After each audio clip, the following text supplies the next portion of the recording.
नमस्कार, मैं प्रियंका और आप देख रहे हैं सबले बढ़िया। आइए नजर डालते हैं आज की मुख्य खबरों पर। मुख्य सचिव अमिताभ जैन की अध्यक्षता में मंत्रालय महानदी भवन में स्वास्थ्य और परिवार कल्याण विभाग की राज्य स्तरीय समिति की बैठक वीडियो कॉन्फ्रेंसिंग के जरिए संपन्न हुई। बैठक में प्रदेश के ग्रामीण क्षेत्रों में भवन विहीन स्वास्थ्य केंद्र के लिए भवन बनाने और शहरी क्षेत्रों में हेल्थ वेलनेस केंद्र और शहरी पॉलिक्लिनिक बनाने के प्रस्तावों पर विस्तार से चर्चा हुई। इसी प्रकार स्वास्थ्य और परिवार कल्याण विभाग के अंतर्गत दवा, लैब उपकरण इत्यादि को CGMSC के माध्यम से क्रय करने के लिए प्रस्तावित किया गया। इसके साथ ही बैठक में ग्रामीण क्षेत्रों में स्वास्थ्य सुविधाओं के विस्तार के लिए प्राथमिक स्वास्थ्य और सामुदायिक स्वास्थ्य केंद्र जिनके भवन नहीं है उनके भवन बनाने का प्रस्ताव का अनुमोदन किया गया।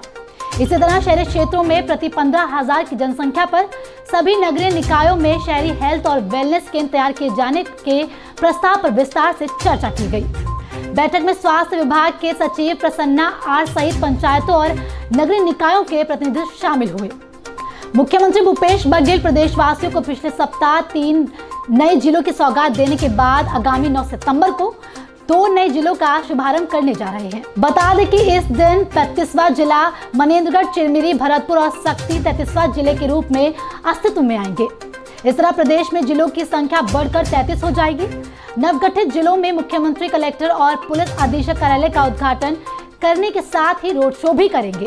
इस अवसर पर मुख्यमंत्री नवगठित जिले के लिए करोड़ों रुपए की विकास कार्यों की सौगात भी देंगे।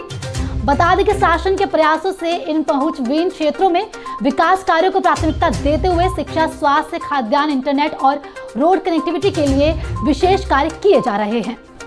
मुख्यमंत्री भूपेश बघेल की पहल पर राज्य के अनुसूचित जाति, अन्य पिछड़ा वर्ग और EWS वर्ग के विद्यार्थियों के लिए स्वर्गीय राजीव गांधी बाल भविष्य सुरक्षा प्रयास आवासीय विद्यालय योजना के तहत आगामी वित्तीय सत्र 2023-24 में 4 नवीन प्रयास आवासीय विद्यालय प्रारंभ किए जाएंगे।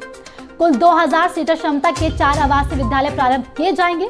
प्रत्येक आवासीय विद्यालय में कक्षा 9वीं में 125 छात्र छात्राओं को प्रवेश दिया जाएगा। इन 4 प्रयास आवासीय विद्यालयों के शुभारंभ हो जाने से कुल 2000 छात्र छात्राओं को निःशुल्क आवासीय शिक्षा और कोचिंग का लाभ मिलेगा।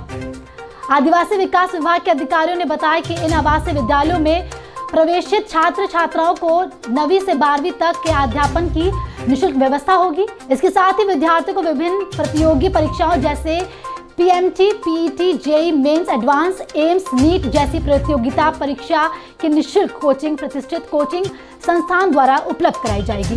छत्तीसगढ़ के अंबिकापुर में सहायक खनिज अधिकारी बजरंग पैकरा के सरकारी आवास पर IT की टीम ने दबिश दी है। बताया जा रहा है कि आज सुबह से ही IT की टीम अधिकारियों के घर पहुंची हुई है। सरकारी आवास के बाहर बड़ी संख्या में CRPF के जवान तैनात हैं। साथ ही IT के अधिकारी कर्मचारी बजरंग पैकरा के सरकारी आवास के अंदर मौजूद है और कार्रवाई जारी है।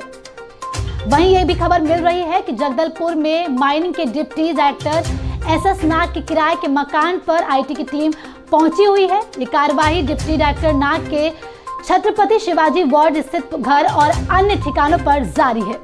IT की टीम अंबिकापुर और जगदलपुर में दबिश देकर अधिकारियों के पास से मिली दस्तावेजों को खंगाल रही है। फिलहाल ये कार्रवाई अभी भी जारी है, जिसकी किसी तरह की कोई भी आधिकारिक पुष्टि नहीं हो पाई है। अब इतना ही, जल्द लौटते हैं दूसरी खबरों के साथ। तब तक बने रहे सबले बढ़िया के साथ।